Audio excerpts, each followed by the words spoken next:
influenza itu apa sih dok? Boleh dong dijelasin biar teman-teman Bapak Ibu nih pada tahu. Oke, sebelum kita lanjut ke pencegahan, pengobatan semua gitu ya, kita harus tahu dulu dong apa sih influenza itu sendiri ya. Jadi influenza itu dia merupakan penyakit yang menyerang sistem saluran pernafasan bagian atas, Ca. Nah, dia itu disebabkan oleh virus influenza. Gitu, itu yang pertama. Terus yang kedua, influenza ini terbagi lagi. Dia ada yang pandemi influenza, ada yang musiman influenza atau seasonal influenza. Itu sih, Ca. Nah, tadi dokter sempat nyinggung influenza itu virus ya. Virus influenza itu ada tipe-tipenya nggak sih dok?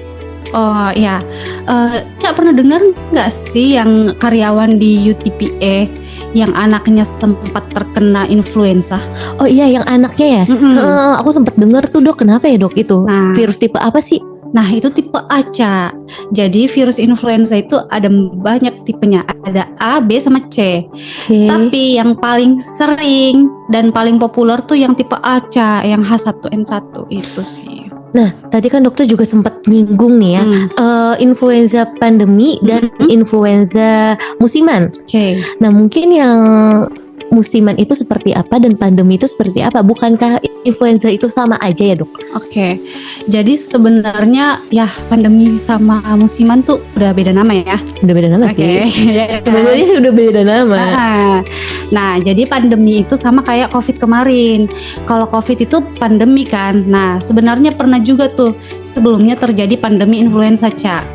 Jadi kalau pandemi itu dia itu munculnya per 100 tahun gitu, terus atau enggak per 500 tahun. Nah, itu namanya pandemi. Nah, tapi kalau yang musiman influenza, dia itu terjadi tiap tahun, Ca. Jadi setiap tahun pasti ada gitu. Kayak sekarang mungkin ya dok, tahunan lagi bulan Januari ini lagi hujan deras, banyak yang kena influenza ya. Betul. Iya betul banget sih. Nah kalau misalkan kita lihat nih dari influenza ini, mirip gak sih sama flu dan batuk influenza? Batuk pilek biasa gitu ya? Iya maksudnya ya? Batuk pilek biasa gitu, mirip gak sih? Jadi batuk pilek biasa sama influenza itu mirip gak sih ya? Jadi beda, Ca. Beda. Jadi batuk pilek biasa itu biasanya kan kita sebutnya common cold ya. Nah, kalau influenza itu dia lebih berat, Ca, keluhannya daripada batuk pilek biasa. Jadi kalau keluhan gejalanya ya. Betul. Nah, boleh dong dok di-share. Oh, ini dia nih materinya gejala influenza. Boleh dong dok diceritakan sedikit tentang gejala-gejala influenza ini, beda-bedanya gitu loh dok. Nah ini bisa dibaca kan. Jadi gejala influenza itu biasa diawali dengan demam. Nah kalau influenza itu biasanya demamnya sampai tinggi, Ca, gitu, sampai 38,5. Nah kalau batuk pilek biasa itu biasa demam, Ca, tapi biasanya cuma sumang-sumang doang, meriang-meriang doang dikit. Nah terus ada batuk, kadang disertai batuk, terus pusing atau sakit kepala. Nah kalau pilek biasa itu nggak sampai sakit kepala. Kemudian nyeri-nyeri otot. Nah itu kalau influenza. Kalau batuk pilek biasa dia nggak sampai nyeri otot. Terus fisiknya terlihat lemas, kelelahan. Nah jadi ini nih gejala-gejala influenza itu dia lebih berat daripada batuk pilek biasa sebenarnya. Nah tadi kan gejalanya hampir sama ya, kayak COVID pun juga hampir sama nih. Gimana sih dok kita buat tahu ini apakah ini influenza tipe A, tipe B, tipe C, atau ini COVID? Itu melalui apa bisa kita tahu deteksi lebih detailnya itu? Ya.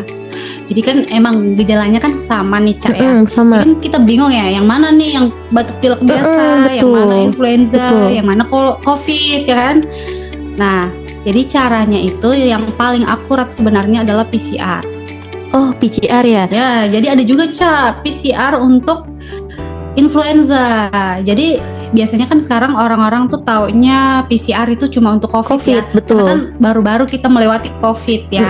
Jadi orang-orang itu populernya kalau PCR itu cuma untuk COVID. Padahal sebelumnya PCR untuk influenza itu udah ada dari zaman dulu sebenarnya. Jadi dari zaman pandemi influenza itu udah ada tuh. Gitu. otomatis nih ada gejala, pasti ada dong faktor-faktor penyebabnya, Dok. Betul. Jadi sebenarnya faktor-faktor penyebabnya itu sama aja sama kayak COVID. Jadi COVID, batuk pilek, influenza itu sama-sama dia menyerang sistem pernafasan bagian atas, Ca. Oke, jadi untuk faktor-faktor resikonya tuh hampir mirip. Jadi yang pertama dari droplet kan. Jadi terus yang kedua jabat tangan yang tidak higienis. Kalau misalkan kita nih tiba-tiba ketemu di jalan terus nggak higienis, tiba-tiba pegang mulut gitu kan, nah itu bisa tuh jadi faktor resiko. Terus kemudian penggunaan masker yang salah, kan ada tuh banyak ya sekarang kita menggunakan masker cuma tutup mulut doang, ya kan? Ada yang di dagu juga, Dok, cuman nempel di dagu doang. Itu penggunaan masker yang salah itu. Gitu. Oke, Dok, kan tadi kan bisa dibilang kan jabat tangan yang gak higienis nih. Nah, mungkin kalau jabat tangan yang gak higienis, kita bekas megang percikan-percikan dari droplet itu kali ya kan. Kalau batuk kan kita ada yang kayak gini mungkin ya, Dok. Mungkin nih, Dok, cara batuk yang benar itu apakah seperti ini, apakah seperti ini, biar teman-teman tuh juga bisa mempraktekkan lah kalau misalkan lagi pilek dan batuk. Jadi biar agak mengurangi penyebaran dari virus-virus ini. Yang benar tuh gimana sih, Dok, cara batuknya? Jadi yang benar tuh cara batuknya tuh gini, Ca. Jadi di sini nih, ya kan? Jangan di sini. Karena kalau di sini nanti aku bersalaman ya samamu gitu kan. Kena lagi deh gitu. Atau enggak ambil tisu terus ditutup, tapi tisunya dibuang, jangan dikantongin gitu. Kalau dikantongin mah sama aja membawa virus. Betul. Ya kan?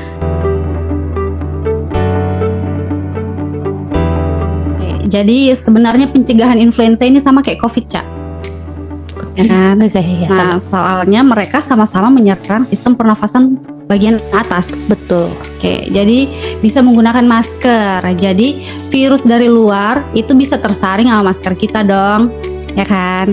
Terus yang kedua, menjauhi orang-orang yang bergejala. Jadi kalau misalkan nih kita udah lihat nih, oh teman kita sakit, ya jangan dempet-dempet, ya kan? Harus jauh-jauh. Terus yang ketiga, ada istirahat yang cukup supaya imunnya itu terbentuk dengan baik. Terus makan makanan bergizi supaya vitamin dari makan makanan itu bisa meningkatkan imun kita agar lebih baik. Terus mencuci tangan jangan lupa, yang tadi aku bilang kan, kalau sempat, kita kan nggak tahu ya, habis bersin ada virus nggak nih nempel gitu kan. Habis nyalam nih, oh bapak ini, halo pak gitu kan. Nah kalau misalkan kita nggak mencuci tangan dengan baik, jadi virusnya itu bisa kena lagi ke kita. Jadi memang sebelum kita makan nih atau sebelum kita memegang muka itu harus cuci tangan dulu.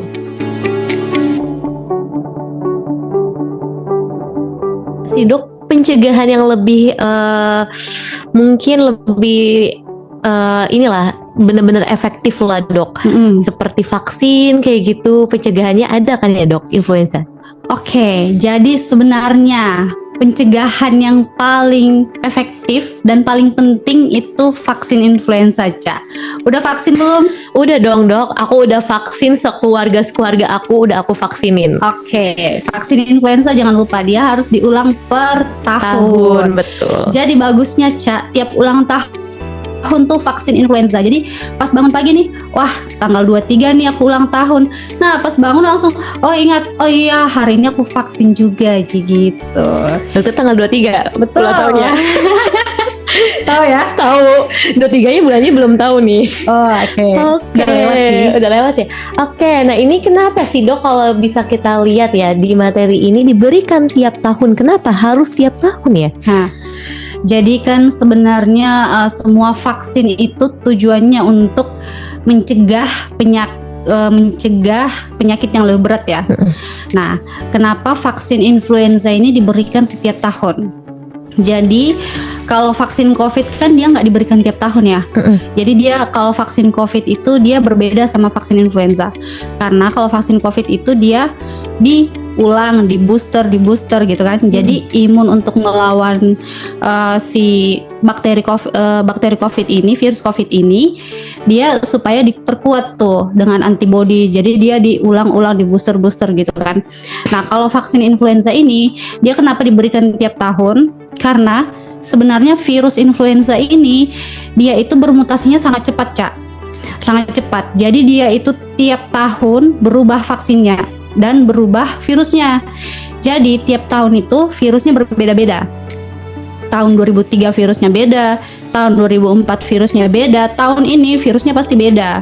Nah, makanya dia vaksin influenza itu diberikan tiap tahun, dia itu nggak sama. Jadi dia itu berbeda-beda. Jadi contohnya nih, vaksin influenza yang tahun kemarin beda merek, terus tahun depan beda merek, tahun ini beda merek, karena virusnya itu berbeda-beda tiap tahun gitu. Ya benar. Jadi kalau misalkan sakit emang lagi nggak boleh vaksin, apalagi kalau misalkan demam tinggi, ya itu nggak boleh. Terus beberapa orang juga nggak boleh vaksin, apalagi kalau misalkan dia punya penyakit komorbid yang lagi kambuh. Contohnya nih, gulanya penyakit DM ya.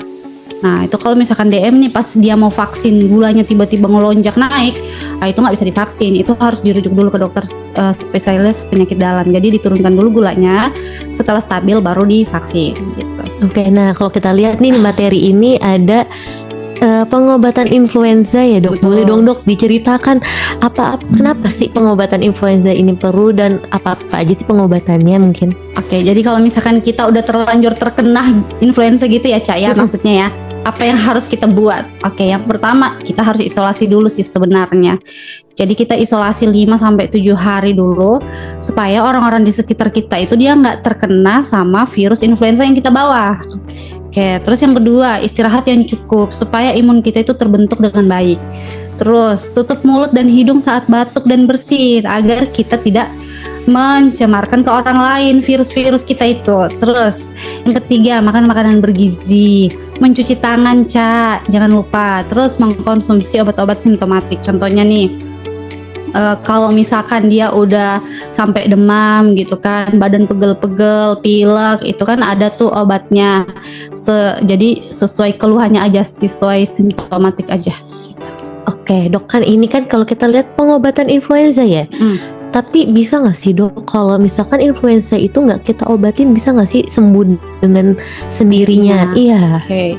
Jadi sebenarnya influenza itu dia bisa membaik dalam 7 hari full recover. Nah tuh, tapi terus influenza ini juga dia bisa sembuh total.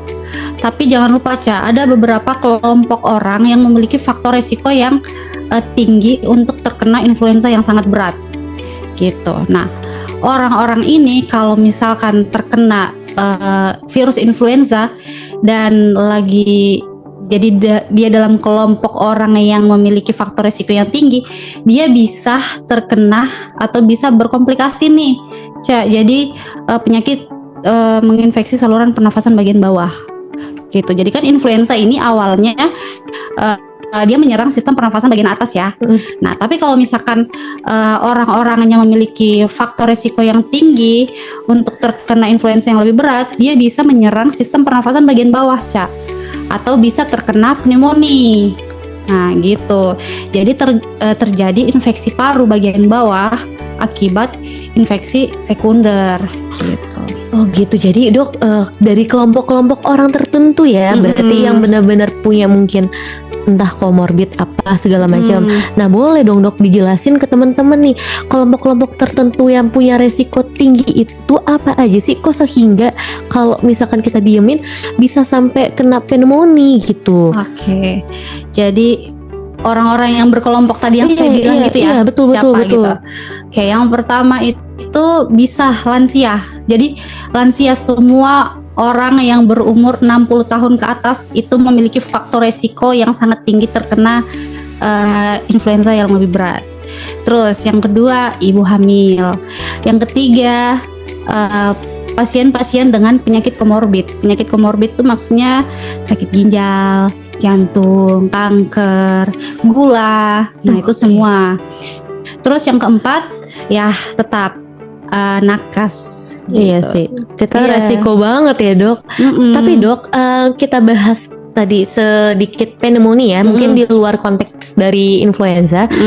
Dokter pernah dengar nggak yang berita-berita yang terkait baby shoe yang kata meninggal habis dari Jepang kalau nggak salah sih dok? Betul. Itu karena apa gitu? Yang itu ya yang karena pneumonia. Iya, gitu itu ya? karena pneumonia. Apakah itu bisa dia dari influenza atau dari apa gitu? Oke, jadi sebenarnya pneumonia itu bisa terjadi akibat bakteri, virus jamur. Nah, mungkin dia kan kemarin dari Jepang ya. Dari yang saya baca tuh di Jepang itu lagi banyak tuh yang virus influenza, terus lagi banyak bakteri juga di sana, bakteri pneumonia kan ada ya. Terus yang ketiga faktor lingkungan. Jadi kalau misalkan nih faktor lingkungan tuh yang semacam populasi udaranya lagi jelek gitu kan. Nah itu untuk bermutasi virus influenza itu sangat cepat, Cak. Jadi gampang menularkan ke orang lain, apalagi kalau misalkan juga banyak orang. Jadi kan kalau banyak orang virusnya gampang dong menyebar kemana-mana. Oke, berarti itu kesimpulannya mungkin dia bisa karena influenza. Bisa. Terus habis itu karena memang lagi ada marak wabahnya pneumonia, bisa sampai segitunya ya dok? Benar. Lumayan serem juga nih. Betul dong. Pencegahannya mungkin bisa dikasih lewat vaksin juga ya pneumonia? Nah, sebenarnya vaksin pneumonia juga ada. Jadi dulu pas zaman COVID, Cak, jadi ada dulu beberapa vaksin yang disarankan pada saat zaman COVID. Itu antara lain vaksin COVID, vaksin influenza, sama vaksin pneumonia.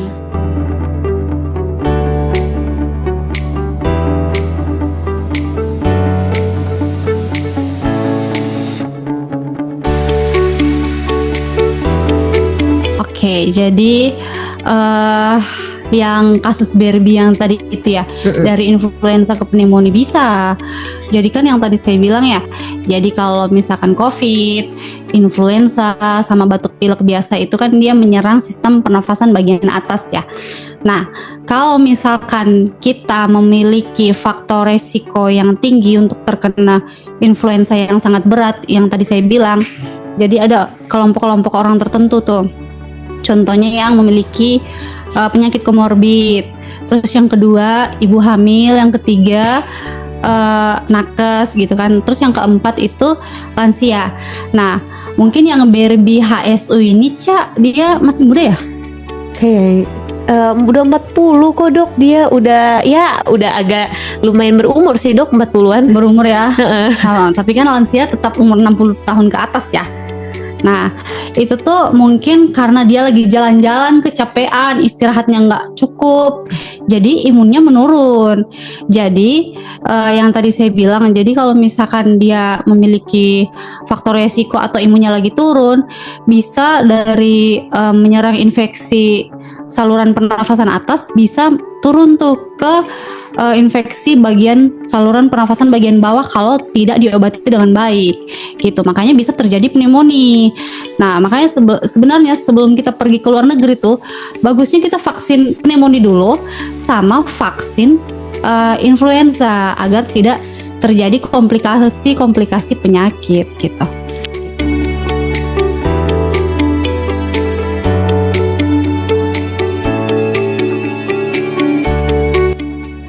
Oke, jadi untuk pertanyaannya itu kenapa virus influenza punya karakteristik bermutasi sangat cepat tiap tahun? Ya, memang untuk karakteristiknya memang begitu. Gitu loh, Cak. Jadi memang virusnya itu bermutasinya sangat cepat tiap tahun, Cak. Jadi memang gimana ya? Jadi memang dia diciptakan gitu loh. Dia bermutasinya sangat cepat. Apalagi kalau misalkan udara-udara di sekitar itu lagi jelek atau enggak orang-orangnya lagi banyak gitu kan berkumpul.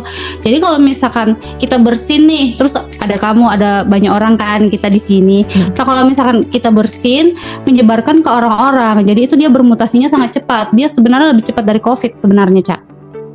Untuk bermutasinya itu. Nah, kemudian apakah dipengaruhi vaksin itu sendiri? Enggak. Jadi vaksin ini dibentuk setelah, jadi WHO itu dia menciptakan vaksin setelah WHO merekap nih semuanya. Jadi yang saya baca ya, jadi WHO itu dia merekap tuh tiap bulan September kalau nggak salah sama bulan Februari. Dia merekap tuh data seluruh Indonesia, virus influenza yang mana nih yang lagi aktif gitu. Jadi setelah direkap, oh virus influenza yang H1N1 nih. Nah, baru dibikin vaksin untuk virus influenza yang H1N1 gitu. Nah, kemudian apakah bermutasi karena faktor buatan? Yaitu tadi, jadi dari udara, terus dari lingkungan juga bisa, terus dari musim juga bisa. Jadi kalau misalkan nih lagi hujan gitu kan, jadi kan kayak ya mungkin matahari gitu kan. Nah, makanya kan dulu COVID itu kita diajarkan untuk berjemur gitu loh. Jadi bakterinya itu bisa cepat mati gitu loh. Sampai sekarang juga kita harus berjemur sih dok, ya. Iya kan, biar ibaratnya kita juga tetap fit ya dan mendapatkan vitamin D alami gitu, kayak gitu. Nah mungkin ya tadi yang di dokter bilang itu untuk vaksin itu pengaruh atau enggak ya dok? Ya benar. Jadi vaksin itu sebenarnya dia diciptakan setelah WHO ini mengetahui, oh ini nih vaksin yang cocok untuk tahun ini gitu. Iya, jadi bukan karena itu dibuat-buat, enggak, karena memang kita ada data ilmiahnya ya dok. Jadi gitu. Didata dulu, setelah didata oh vaksinnya A, oh virusnya A, baru dibikinkan vaksinnya A gitu loh.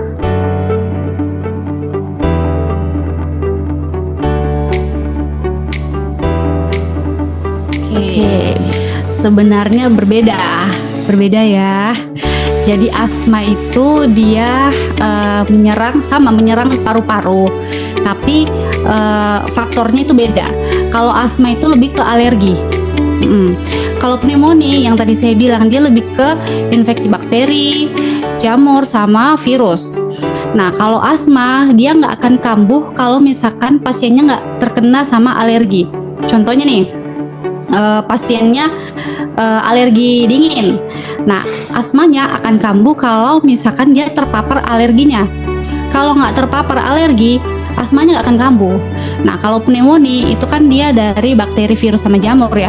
Jadi kalau misalkan nih kita terkena virus pneumonia atau bakteri gitu kan, virus influenza gitu kan, atau bakteri pneumonia, itu baru kita terkena pneumonia. Atau bisa juga dari komplikasi yang influenza tadi. Jadi asma sama pneumonia itu beda, pengobatannya juga berbeda. Oke, jadi dulu pas pandemi influenza itu ada tahu yang meninggal karena influenza. Oh iya? Iya benar. Jadi memang virus influenza ini kalau nggak ditangani dengan baik dia bisa merusak. Jadi kan tadi influenza itu dia penyakit sistem saluran bagian atas ya. Nah kalau nggak ditangani dengan baik, kita nggak istirahat dengan cukup gitu kan, dia bisa menyerang sistem pernafasan bagian bawah, Bagian bawah kan banyak ya, banyak. Paru-paru. Nah kalau paru-paru kita rusak gitu kan, nah contohnya nih dia kayak pneumonia atau nggak bisa sampai ke bronkopneumonia juga bisa. Nah itu kan biasanya kan pasiennya sesak tuh, gitu-gitu. Ada yang sampai meninggal pokoknya kalau misal kemarin tuh gara-gara influenza itu sendiri. Sampai telat ditangani segitu bahayanya ya. Memang bahaya. Dan lebih parah juga ya dari COVID. Jadi kita bukan kayak COVID kayak gitu bahaya, influ biasa atau influenza didiemin aja nggak bahaya, tapi ternyata bahaya. Iya dok.